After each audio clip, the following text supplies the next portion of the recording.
কি ভাবছেন? একটা প্রপার্টি খুব তাড়াতাড়ি কিনতে হবে, কিন্তু দেখতে দেখতে তো দিন চলে গেল আর জমির দামটাও অনেকটাই বেড়ে গেল। তো যাই হোক, এই জমিটা আমি দেখাচ্ছি, এটা হচ্ছে বারাসাত নপাড়া কাঠগুলো, যে হাউজিং থেকে নপাড়া কাঠগুলো আসছে।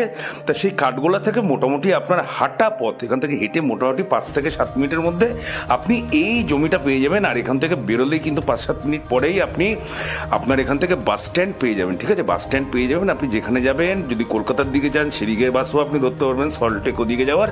যদি আপনি মালদা শিলিগুড়ি ওদিকে যেতে চান সেই ইয়েও পেয়ে যাবেন।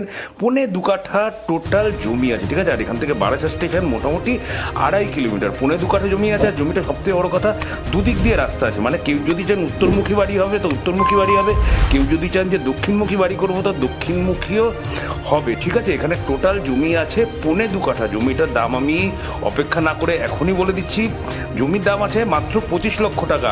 25 লক্ষ টাকা। আর চারিপাশে পরিবেশ দেখতে পাচ্ছেন, একটাই কিন্তু কুড়ে ঘর টিনের ঘর পাবেন না, সব কিন্তু স্ট্যান্ডার্ড বাড়ি, 2তলা 3তলা বাড়ি সব।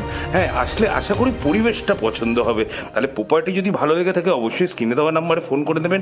আর যারা যারা প্রপার্টি বিক্রি করতে চান তারাও ফোন করবেন। তাহলে আজকের জন্য এইটুকুই, আবার কালকে দেখা হবে।